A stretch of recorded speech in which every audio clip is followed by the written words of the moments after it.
আসসালামু আলাইকুম ওয়া রাহমাতুল্লাহি ওয়া বারাকাতুহু। নাহমাদুহু ওয়া নুসাল্লি আলা রাসূলিহিল কারীম, আম্মা বা'দ। সম্মানিত দর্শক, সহিহ করে পবিত্র কোরআন শেখার অনলাইন কোর্সের আজকের ৮ম পর্বে আপনাদের সকলকে জানাচ্ছি আন্তরিক মোবারকবাদ ও শুভেচ্ছা। বন্ধুরা, যারা এখনও আমাদের চ্যানেলটি সাবস্ক্রাইব করেননি তারা অবশ্যই আমাদের চ্যানেলটি সাবস্ক্রাইব করে ফেলুন। আর যারা আমাদের কোর্সটি করতে যাচ্ছেন তারা অবশ্যই আমাদের চ্যানেলে গিয়ে আমাদের পূর্বের ভিডিওগুলো ভালো করে দেখুন। বন্ধুরা, গত পর্বে আমরা শিখেছি জজম বা সাকিনের উচ্চারণ এবং তার পরিচয়। আজকে আমরা শিখব তাসদিদ এবং তার পরিচয় ও উচ্চারণ। বিস্তারিত আলোচনায় যাওয়ার পূর্বে তাসদিদ সম্পর্কে কিছু আলোচনা করব। তাসদিদওয়ালা হরফ দুইবার পড়তে হয়। জজমওয়ালা হরফ তার পূর্বের হরফের সাথে যুক্ত করে পড়তে হয়। তেমন তাসদিদওয়ালা হরফ তার পূর্বের হরফের সাথে যুক্ত করে এবং তাসদিদওয়ালা হরফের উপর যে হরকতটি থাকে তাকে উচ্চারণ করতে হয়, অর্থাৎ তাসদিদওয়ালা হরফ দুইবার উচ্চারণ করে পড়তে হয়। চলুন আমরা স্ক্রিনে প্র্যাকটিক্যালের সাথে পড়ব। এটা হচ্ছে তাসদিদ, অর্থাৎ তাসদিদ যে হরফের উপর হবে সেই হরফটি দুইবার পড়তে হবে। যেমন র বা জবর রব, বা জবর বা, অর্থাৎ এই হরফটা রয়ের সাথে যুক্ত করে পড়তে হবে একবার, এবং এই বার উপর যে জবরটা আছে সেই জবরটা আবার পুনরায় উচ্চারণ করতে হবে। আমরা একটু উচ্চারণ সহকারে উদাহরণ সহকারে পড়লেই আমরা বিস্তারিত বুঝতে পারবো। আবার বলছি যে তাসদিদওয়ালা হরফ দুইবার উচ্চারণ হয়, আর জজমওয়ালা হরফ শুধু একবার উচ্চারণ হয়, তার পূর্বের হরফের সাথে সংযুক্ত করে পড়তে হয়। আর তাসদিদওয়ালা হরফ তার পূর্বের হরফের সাথে সংযুক্ত করে একবার পড়বে এবং তার তাসদিদওয়ালা হরফে যে হরকতটি থাকবে সেটি একবার পড়বে। মোট তাসদিদওয়ালা হরফ দুইবার পড়তে হবে। যেমন র বা জবর রব, বা জবর বা, রব্বা। সদ বা জবর সব, বা জবর বা, সব্বা। এখানে বাটি দুইবার উচ্চারণ করা হচ্ছে। যেমন সদ বা জবর সব একবার, বা জবর বা, সব্বা।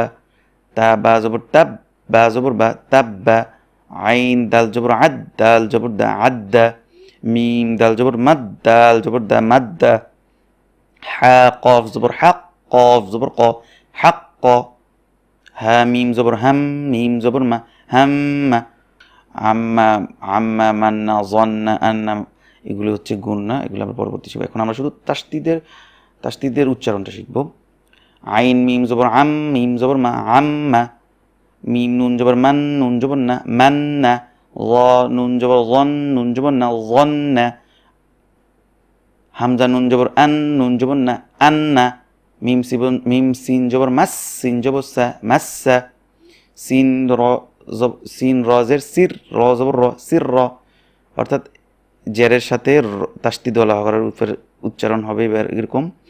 সিন রজের সির, র জবর র, সির র।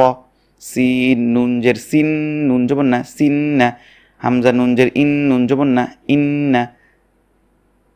পেশের সাথে তাসদিদওয়ালা হরফের উচ্চারণ সা মিম জবর তুম, সা মিম পেশ সুম, মিম জবর মা, সুম্মা। সা মিম পেশ সুম, মিম জবর মা, সুম্মা। কাফ নুন পেশ কুন, নুন জবর না, কুন্না। হা নুন পেশ হুন, নুন জবর না, হুন্না। কফ দাল পেশ কুদ, দাল জবর দা, কুদ্দা। সা মিম জবর সাম, মিম জবর মা, সাম্মা। কাফ লাম পেশ কুল, লাম জবর লা, কুল্লা। মিম তাজের মিত, তা পেশ তু, মিত্তু। ফা রজের ফির, র পেশ রু, ফিররু। হামজা বা জবর আব, বা আলিফ জবর বা, আব্বা। হা বা জবর হাব, বিম আলিফ দুই জবর বান, হাব্বান। বন্ধুরা, এই লাইনটি হচ্ছে এখন থেকে হচ্ছে তাসদিদের সাথে তানভিনের সংযুক্ত করে পড়ার নিয়ম। হা বা জবর হাব, বা আলিফ দুই জবর বান, হাব্বান। হা কফ জবর হাক, কফ আলিফ দুই জবর কন, হাক্কন। কাফ দাল জবর কাজ, দাল জবর দা, কাজ্জা। বা জবর বা, কাজ্জাবা। আইন দাল জবর আদ, দাল জবর দা, আদ্দা। দাল জবর দা, আদ্দাদা। কফ দাল জবর কদ, দা জবর দা, কদ্দা। র জবর র, কদ্দার। নুন আইন জবর না, আইন জবর না, মিম জবর মা, না, মা।